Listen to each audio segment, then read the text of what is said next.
Hey everybody, guess who it is? Oh, well, it's me, good old SimplySuperDave, coming at you from the great state of Louisiana here in these crazy United States on this crazy planet spinning out of control in this crazy universe that we call life. How are you doing tonight? I hope you're doing fantastic. Oh yeah, if you listen to the last episode, I am being fake as fuck, and that's a good thing, because I have a lot of respect. I'm trying to entertain you people. So I'm trying to do my best. I'm trying to bring a little deep, provocative, thinking here and there, and push, serious topics, but breaking it down to the point where you can deal with it. Where you realize that you have no control over it, really, but you do. But there's limitations, and that depends on how big your bubble is. All goes back to the bubble, folks. Always goes back to the bubble. So if you never listened to the podcast before, I very, very much encourage you to go back to episode 1. Maybe skip through a couple, but you'll see things about bubble and energy and things like that, and God, and, well, that'll explain everything about the bubble, But I believe your bubble is something that you create. It's your world. It's everything you can control. Okay? Some people have bubbles so big it can encompass the whole entire planet. And we have a lot of those, actually. Thanks to social media and the way things have moved so fast in these decades that I've been alive in. Media and information has always been a crucial thing. Looking back to the earliest wars and conflict or whatever it is, who had the advantage, I was going the right way there, was the people who had control of information or being able to exchange it from distances far away. And when you're able to do that, you have an advantage over your opponent, because you could literally circle them and communicate and they can't know about it. But now in the day, that was in the early days, If you look at all great wars, it all comes down to information being key in what actions that you decided to take. And we can see over the past few decades, because I was raised on so many war movies growing up, Vietnam being a big one, because a slew of those movies came out in the late 70s, or especially the 80s. Missing in Action, Platoon, Full Metal Jacket. Oh my God, it's endless. It really is. Apocalypse Now. And then some of them actually are about the Korean War. That was another big one. Going back to, of course, World War II, we see Saving Private Ryan, movies like that, Midway, just Pearl Harbor. So many, going all the way back to the Revolutionary War, Civil War, our own Civil War, for God's sakes. We even had one of those. I think that's what we're having now, kind of, but it's not.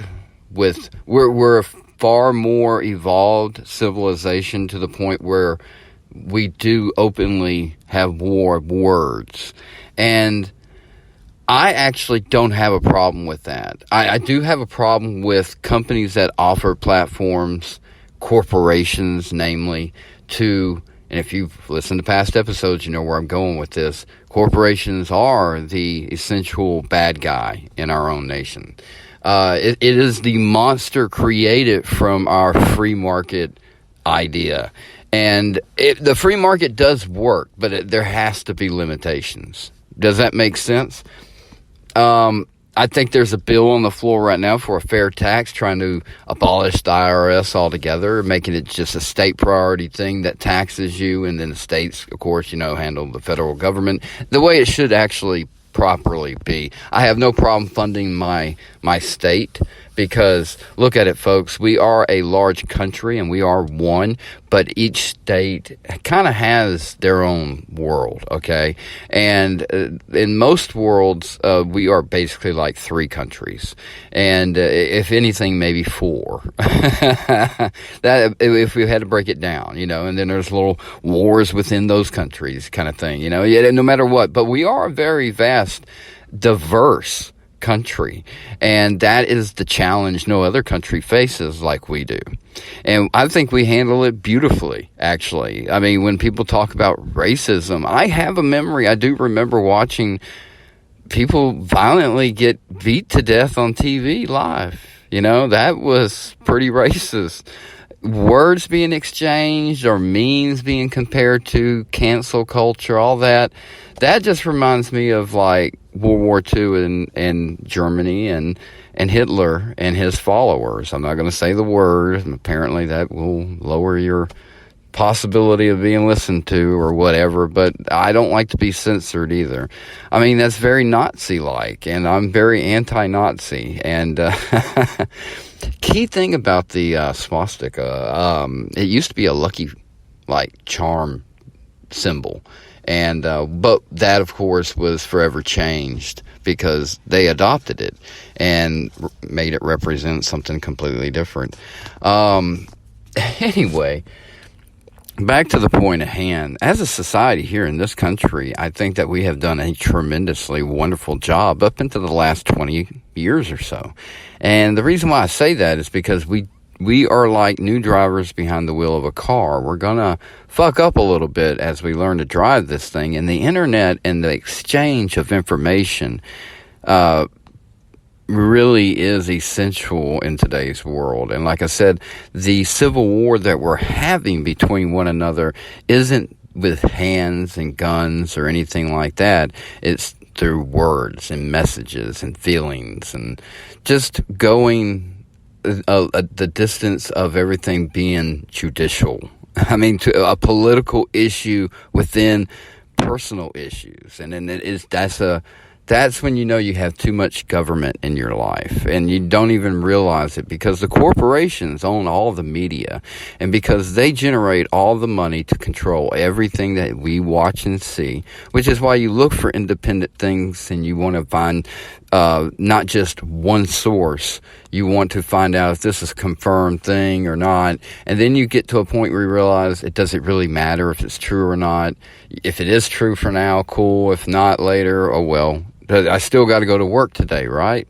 And that's why we're trying to stay super, because the thought of the corruption that's really out there, if you watch the movie Sound of Freedom or even know what the movie Sound of Freedom is about, then you know that people are finally wanting to hear about the real bad things that are going on in our world today, and not the pushed media, oh, this is the racial issue of the day.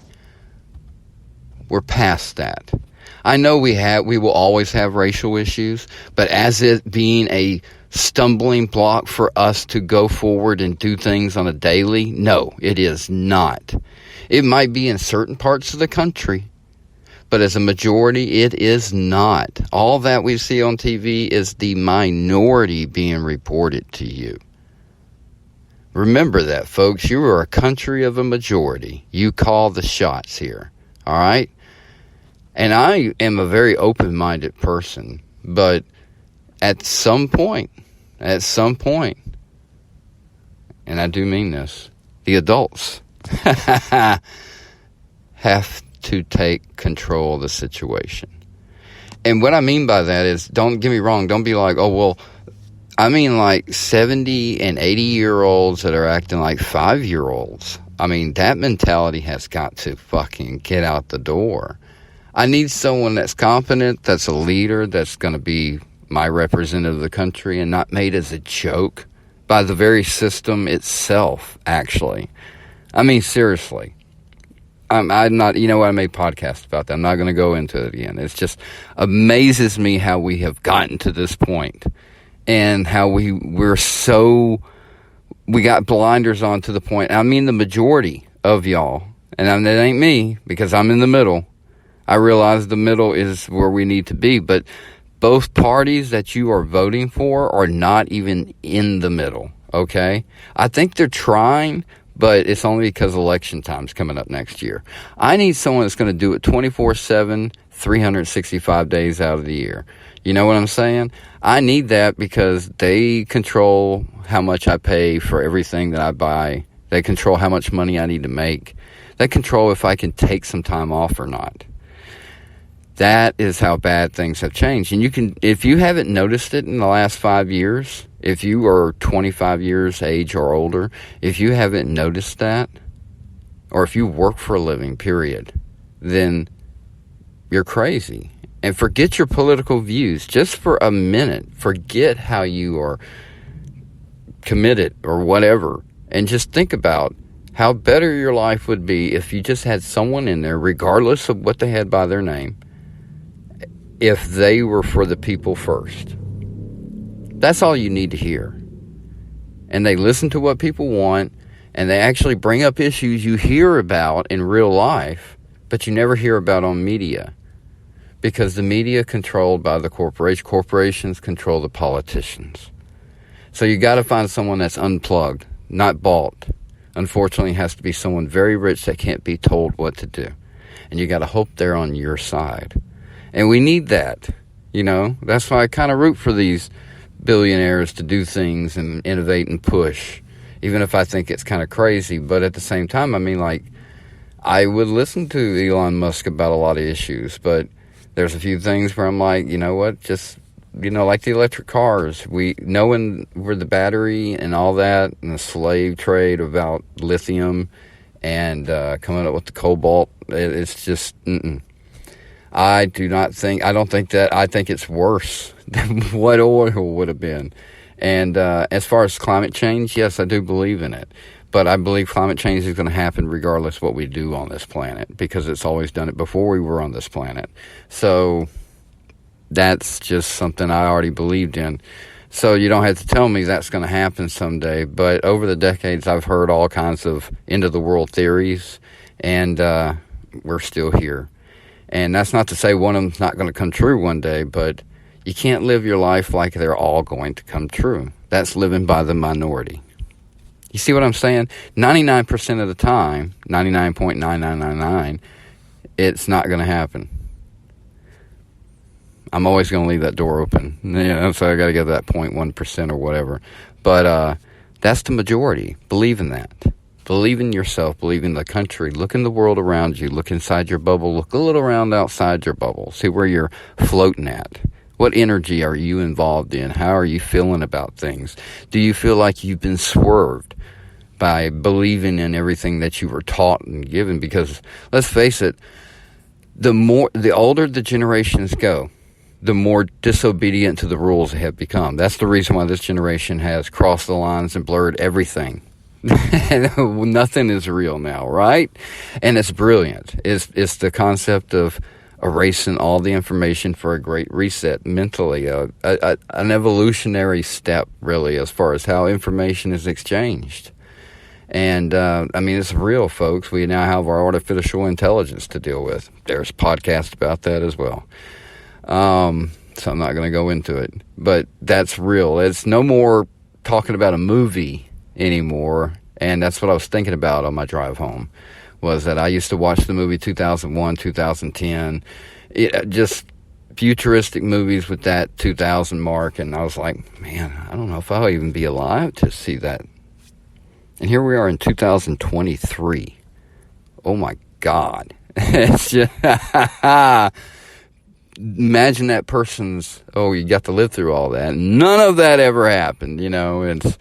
We're talking about it now with multiverses, the possibility, all kinds of fucking weird shit. I mean, it's pretty awesome. Aliens is a big, I mean, who knew that would be like a subtopic? Really, aliens being confirmed by the government and so forth. So many things going on. It's crazy. We're going to go to the Mars and the moon and all kinds of neat stuff, I guess. We'll see. It's only 2023, right? Anyway, folks, go out there, be happy. Look for the love and laughter. Deal with the hate and fear. Don't put it on the back burner all the time. Deal with it. Get it over with, and you'll find more love and laughter to add to your stockpile there, to get you through the days, to make you stay super, to make it all break down to the point where you realize it's all about just your bubble. So, don't worry about everything that you see out there. Change things in the voting booth. Take off the blinders is my best advice in that regard. Vote for somebody else that's not a D or an R. D and R, baby. You're out of here. Seriously. Look for something else. I'm not telling you who. I just say that put a bunch of people out there that want to do the job, that are just happy to be there, instead of people that feel entitled to be because they got to get paid from their corporate buyouts.